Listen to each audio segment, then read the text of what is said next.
Salut à tous et bienvenue dans l'agenda vidéo de janvier 2022 du 9e art. Au programme Catwoman, une mamie avec un aspirateur, des nains de jardin, des escargots et un vampire chez Marvel. C'est parti, générique.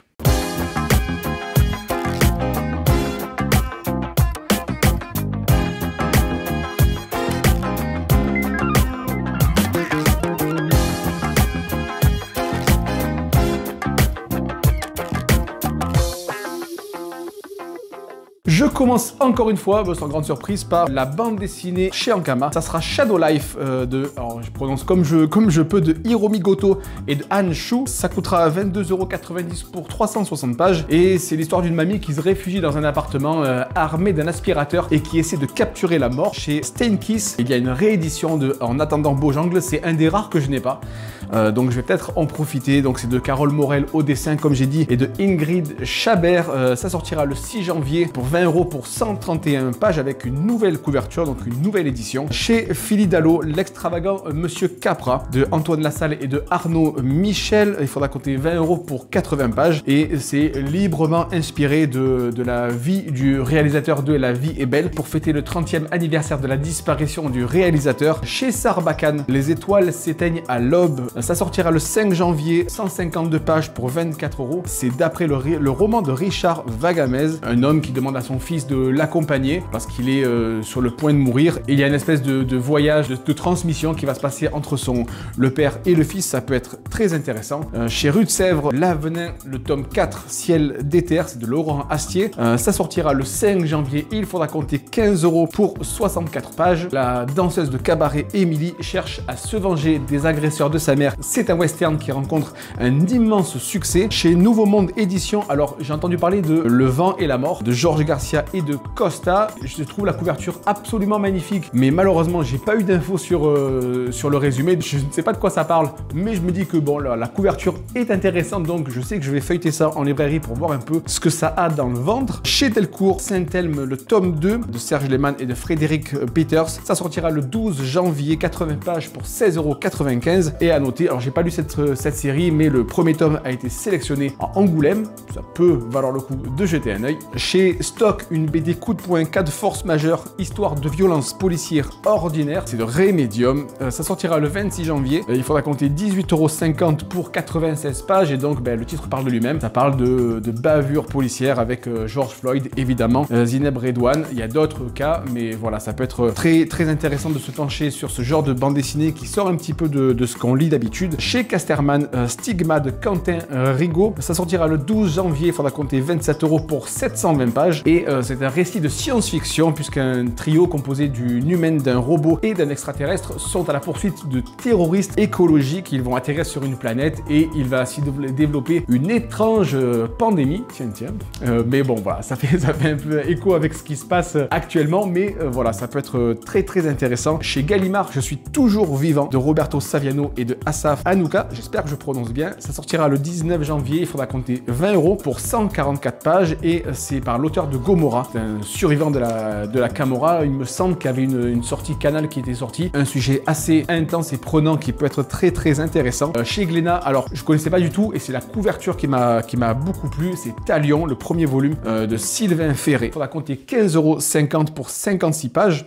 Je me suis trompé. Il faudra compter 15,50 € pour 64 pages. Et c'est le lutte des classes dans une société dystopique, un peu comme l'être le film Elysium avec Matt Damon. Il y a d'autres films sur le sujet. C'est le premier qui me vient en mémoire. En tout cas, la couverture est magnifique. C'est ce qui m'a donné envie d'en savoir plus, mais aussi de vous le présenter. Chez Dargo, le premier tome sur 2, un diptyque. Donc, c'est Harlem de Michael. Ça sortira le 21 janvier, 14,50 € pour 56 pages. Il est l'auteur de Boot Black et de Giant. Alors, ce sont des séries dans lesquelles je me suis jamais lancé. J'ai toujours trouvé le dessin vraiment très très fin et très joli, donc voilà, à noter. Harlem chez Dargo, pourquoi pas. Et enfin, pour finir, chez Anne Carrière, un récit un peu plus grave, c'est Bagarre érotique, récit d'une travailleuse du sexe de Clou. Ça sortira le 28 janvier. Il faudra compter 22 € pour 208 pages. L'auteur a travaillé ou travaille dans ce milieu. Elle démystifie ce sujet qui est un sujet grave et des fois assez important. Elle met en lumière à travers cette BD révéler les incohérences de ce qu'elle fait et également son combat militant pour être reconnu. Dans la catégorie bande dessinée d'humour, alors il y a plein de choses. Pour Le Président est une noix de coco de Marc Dubuisson qui a écrit ici à peu près, que j'ai beaucoup aimé. Ça sortira donc le 19 janvier, il faudra compter 11,95 € pour 128 pages et suite à un quiproquo, et bien une noix de coco est élue présidente de la République. Une mise en situation assez drôle. Bon après, bon voilà, confondre une noix de coco avec un président... Ouais, c'est pas si évident quoi. Toujours de Marc Dubuisson, mais cette fois-ci aux éditions Lapin, La Nostalgie de Dieu. Ça sortira le 14 janvier pour 18 €, ça fera 300 pages, une intégrale. Chez Edola, Les Nains de Jardin de Mazan et de Petit Tom, ça sortira le 14 janvier, 32 pages, il faudra compter 12 € et ce sont des strips absurdes sur donc les Nains de Jardin qui partent en vacances, qui sont un peu moqués par les passants, qui sont enlevés par des extraterrestres. Je me dis encore une fois là, une petite maison d'édition qui vaut peut-être le coup d'être un peu mis en lumière. Chez Fluide Glacial, c'est Et toi, quand est-ce que tu t'y mets de Madeleine Martin et de Véro Cazot que j'avais rencontré lors de la fête du livre du Var. Ça sortira le 12 janvier. Il faudra compter 19,90 € pour 112 pages. Ça regroupe celle qui ne voulait pas avoir d'enfant et on l'appellera Simone, joli prénom. C'est l'histoire de Jeanne qui ne veut pas avoir d'enfant mais son compagnon va peu à peu céder à la pression familiale. Et enfin pour finir chez Artichaut, c'est Bazooka de Chariot Spirale. C'est les aventures d'un être supérieur qui est né dans un œuf. Ça sortira le 14 janvier. Il faudra compter 6 €. Un tout petit prix pour 48 pages. Là aussi, ça peut être intéressant. C'est pas facile.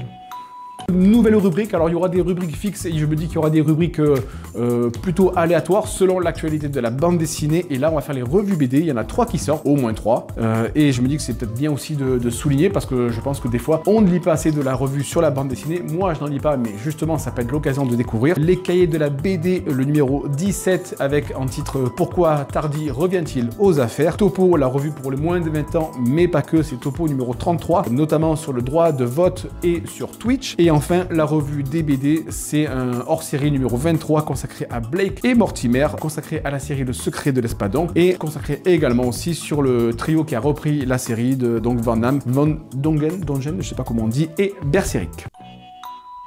Ah ouais, ouais, la noix de coco elle est à gauche.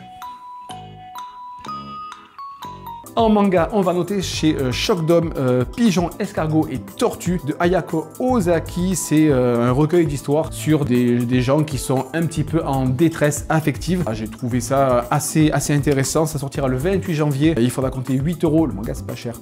Pour 176 pages. Deux sorties très intéressantes chez Pika. La première, c'est Blue World de Yukinobu Oshino. Je m'en suis bien sorti. Ça traite du voyage dans le temps puisque une faille est découverte au fin fond du Loch Ness et c'est une faille qui mène à l'ère jurassique, donc ça peut être très intéressant. Et la sortie du tome 5 de Dragon Head, là encore chez Pika, c'est la réédition et c'est le dernier tome de la réédition de cette série de Minetaro Mochizuki. Je deviens un expert dans les noms japonais, là c'est incroyable. Ça sortira le 19 janvier, il faudra compter 20 € pour 416 pages. Je me suis jamais lancé dans cette série mais elle me fait de l'œil depuis très longtemps. Et enfin chez Akata, deux sorties, Poison quotidien, le premier tome de Minoru Furuya, ça parle du mal-être du personnage Yusuke entre autres, qui est un élève maltraité et qui rêve de liberté. Ça sortira le 20 janvier pour 8 €. Et enfin, le tome 2 de Si nous étions adultes de Takako Shimura, j'espère que je me trompe pas, la suite d'une série dans laquelle une professeure embrasse une parent d'élève sous l'effet de l'alcool, je pense réservé aux adultes, mais voilà, ça peut être très intéressant. Ça sortira le 13 janvier,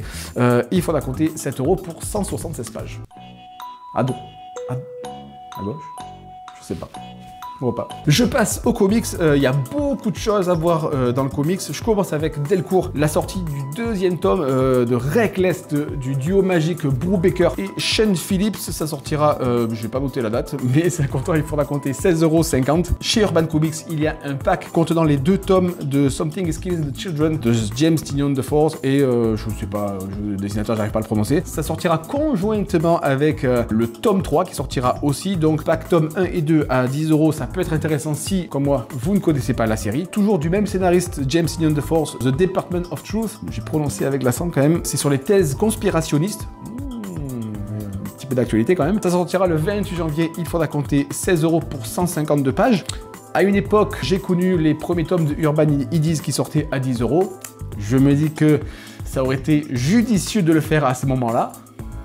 Urban, voilà. Chez DC, Catwoman à Rome de Jeff Lobb et de Tim Sale qui était sorti dans Des Ombres dans la nuit, des mêmes auteurs de toute façon. Ça sortira le 14 janvier, il faudra compter 16 € pour 160 pages. C'est réédité dans la collection qui commence à devenir un petit peu fourre-tout DC Black Label. Pas un récit pour moi qui est le plus indispensable, mais comme je vous l'ai déjà dit, on ne dit pas non à Tim Sale. Et de réédition du regretté Darwyn Cooke qui avait fait le magnifique de New Frontier que je vous conseille. Ça c'était parce que je voulais le placer. Catwoman, le dernier braquage, donc évidemment de Darwyn Cooke. Ça sortira le 14 janvier, il faudra compter 23 € pour 248 pages. Et enfin Batman Ego, toujours de Darwyn Cooke, toujours le 14 janvier, il faudra compter 16 € pour 168 pages. Chez Panini, deux sorties à noter. L'Escadron Suprême, le programme Utopie, avec une magnifique couverture de Alex Ross. C'est un groupe de super-héros parmi avec Hyperion, Power Princess, et ils décident de sauver le monde malgré ce qu'ils risquent. Il y aura un épilogue inédit, plus un épisode inédit lié à Captain America, inédit en France. Et enfin,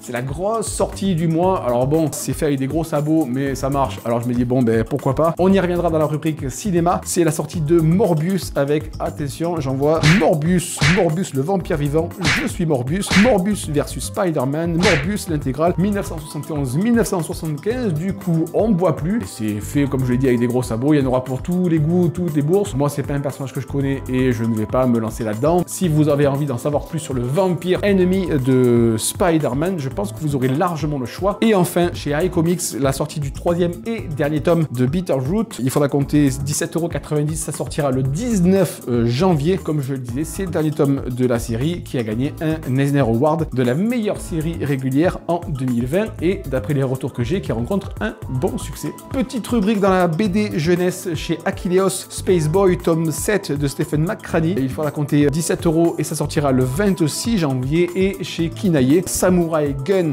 de Valentin Sèche. Une jeune femme se découvre des talents de chasseuse de démons. Ça sortira le 7 janvier. Il faudra compter 22 € pour 200 pages. Au cinéma, donc, deux adaptations de bande dessinée, on va dire. En attendant Bojang, j'en ai parlé tout à l'heure en introduction. Ça sortira le 5 janvier avec Romain Duris et Virginie et Efira. J'adore Carole Morel. Donc, peut-être à ne pas rater. Et comme je vous ai dit, Morbius sortira le 26 janvier au cinéma avec Jared Leto dans le rôle de l'ennemi de Spider-Man, pardon. Et il sera connecté au MCU avec la probable présence d'un ennemi de Spider-Man qui était déjà dans le MCU. Donc, ça permet de raccrocher les wagons. Évidemment, c'est magnifique. Avec le multivers, tout est possible. Dans les séries télé, 3 séries à ne pas rater. Peacemaker, qui est un spin-off du film de Suicide Squad de James Gunn que j'avais beaucoup aimé parce que très fun et décomplexé et assumé. Ça sortira le 13 janvier sur HBO Max. Naomi, c'est un personnage qui a été développé et coécrit par Brian Michael Bendis. Ça sortira le 11 janvier sur la CW.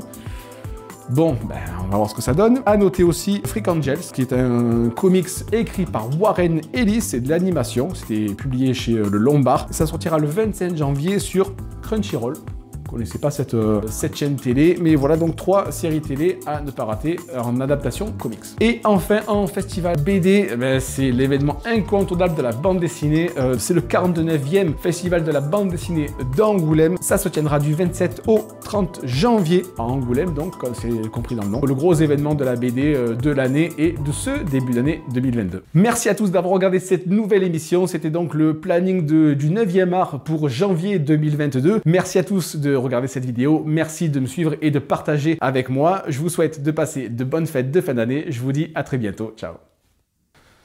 Moi je laisse tomber.